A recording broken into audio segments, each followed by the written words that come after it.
Imagine this. It's 8:00 p.m. July, Alexandria, 2014. Sticky, oppressive summer heat.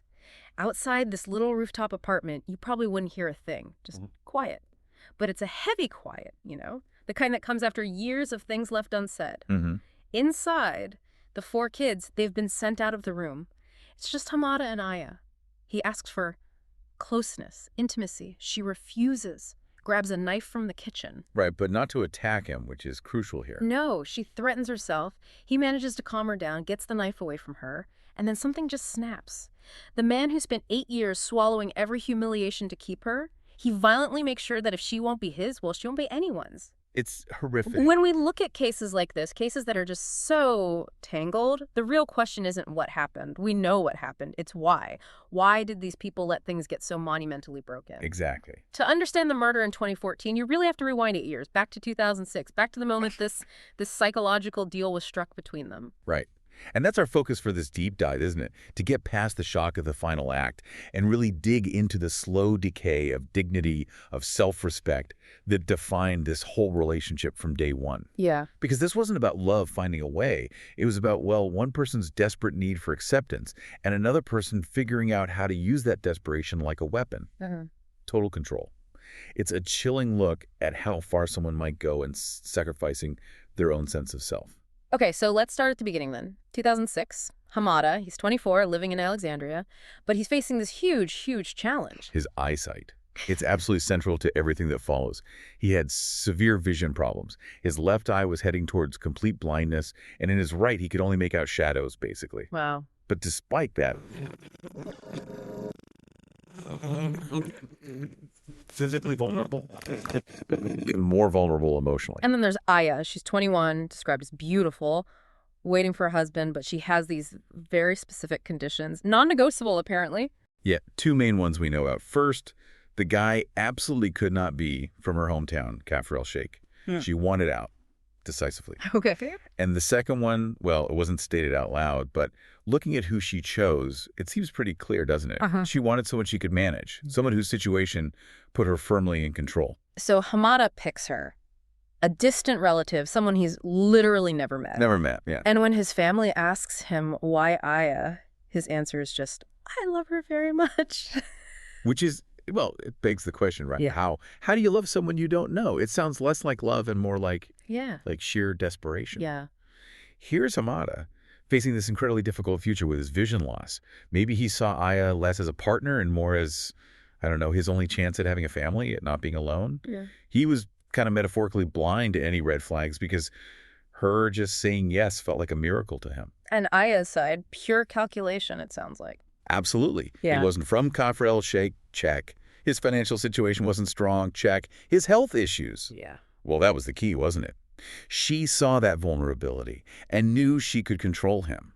That was her reasoning. So cold. And she even spun it. Convinced her family that marrying him was this difficult, virtuous path, that she'd get a great reward for taking care of him. It justified her choice, deflected any questions. So the marriage wasn't built on affection. It was built on his gratitude and her. Yeah. Well, you called it dignity blackmail. That feels about right. So they get married incredibly fast. 3 months later, and pretty soon, 2 kids arrive. Hamada, still kind of reeling that she actually married him, is apparently willing to do absolutely anything for her. But that initial dynamic, it couldn't last, could it? Pretty quickly, Hamada starts getting this awful feeling. Suspicions. About what? That Aya was changing, maybe talking to other men. Or worse, maybe even bringing them into the house. Oh. And the tragedy is, because of his eyesight, he couldn't know for sure. He couldn't confirm it. He couldn't deny it. Just living in this world of shadows and gnawing doubt. And anytime he tried to sort of voice this fear, she shut it down. Immediately. She didn't argue the facts. She just played her trump card. Which was? Reminding him that she accepted him despite his condition. How dare you question me when I made this sacrifice for you? It was brutally effective. Yeah. So he just silenced himself every time. Terrified that if he pushed, she'd leave. And that would confirm all his worst fears about being unworthy, about being alone. He chose keeping her over finding any kind of peace. So another 3 years crawl by. They've been married 6 years now. 2 more children. That's 4 kids. 4 kids, and the relationship, it's basically dead in the water. That doubt inside Hamada isn't doubt anymore. It's certainty. Cold, hard certainty. And the physical side of things. Pretty much gone. Aya started refusing intimacy almost entirely, except apparently for the few times that resulted in the later children.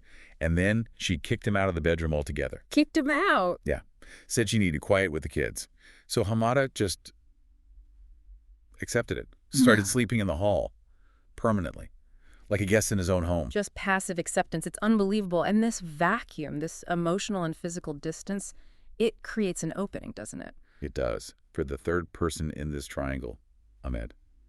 Hamada's older brother. Okay, tell us about Ahmed. He's about 10 years older than Hamada. Married himself, has kids, but there's this detail mentioned early on. Apparently, right from the start, Ahmed was annoyed that someone like Aya, someone beautiful, had married his visually impaired brother. Annoyed. That sounds weirdly possessive or jealous. It does, doesn't it? Like a sense of entitlement, maybe? It Yeah. certainly foreshadows what comes next. And the confirmation of the betrayal, how does that finally come? Through the worst possible source. Their eldest daughter, she's only 4 years old. Oh, no. She tells her father, tells him that Uncle Ahmed comes over a lot when he's not home.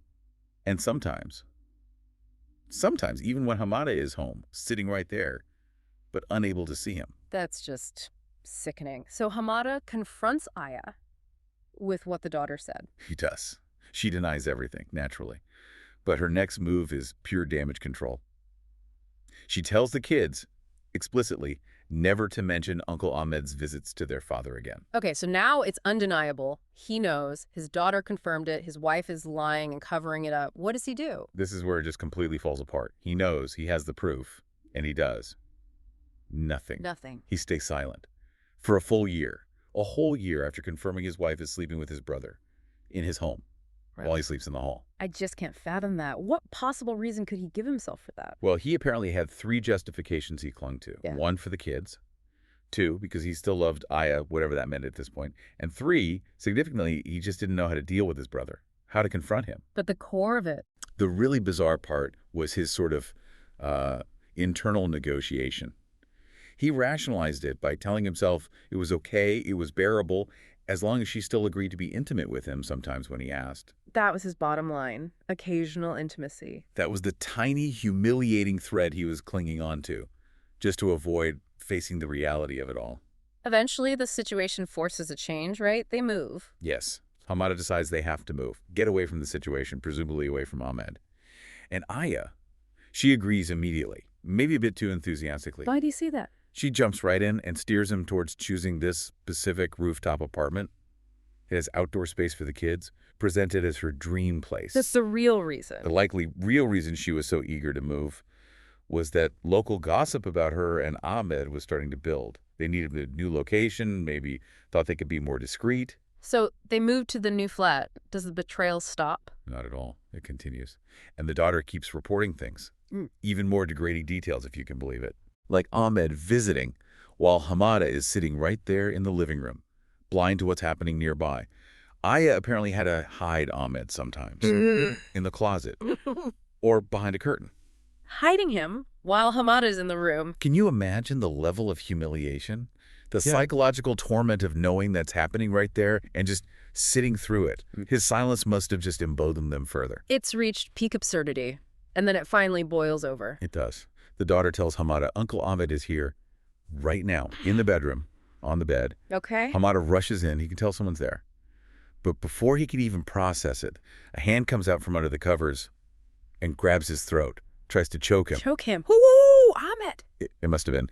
Hamada yells out, and then Ahmed just appears and tells Hamada, his own brother, the man he was just assaulting, to be quiet. Don't make a scandal. He's asking the victim to cover it up. Unbelievable. The sheer audacity is stunning. And Aya, what's her reaction to finally being caught red-handed like this? It's maybe the most telling reaction of all.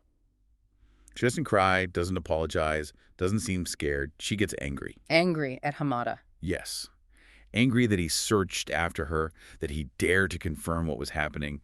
She immediately packs up and leaves for Kafr el-Sheikh. And her parting shot, her justification, she actually argued that sleeping with his brother was not like sleeping with a stranger. She said that as a defense. Trying to minimize it. As if the betrayal wasn't the core issue. Just mind-boggling logic. Okay, surely this is the end. He caught them, he was attacked, she fled. Divorce seems inevitable. You'd think so. Yeah. Anyone would think so. But Hamada, his capacity for self-abasement seems almost limitless. 2 days later, he travels to Kafr el-Sheikh. To serve her divorce papers? No, to beg her to forgive him. You read it. To beg her to come back. He went to apologize for catching her. It defies all reason. But yes, And Aya, does she come back? she agrees. But on one final soul-crushing condition. What was... Hamada had to promise, absolutely promise, to let her live exactly how she wanted, do whatever she wanted. Zero interference. No questions asked, ever. And he agreed. Instantly, no hesitation. He agreed, and he brought her back to Alexandria under those terms. Wow. And here's the final awful irony. Hamada endured infidelity, public shame, being attacked by his own brother, living like a ghost in his own home. He tolerated all of it. Yeah. But when Aya came back under this new agreement, she completely cut off all physical intimacy. That last shred of connection, the thing he'd clung to, when that was gone. That's what finally broke him. Not the affair, not the humiliation, but the final rejection. Exactly. Yeah. He could somehow rationalize the humiliation, but he couldn't handle being completely erased as her husband, even nominally. Mm-hmm. That's what finally led to real conflict between them. Which brings us right back to where we started. July 2014, 8:00 p.m. Mm-hmm. He asks for intimacy. She refuses, likely citing their agreement, her absolute freedom. This sparks the argument. She grabs the knife, threatens herself. Right. He calms her, takes the knife, and then uses it on her. Twice. In the abdomen. His reason, stated later, the ultimate possessive, desperate logic.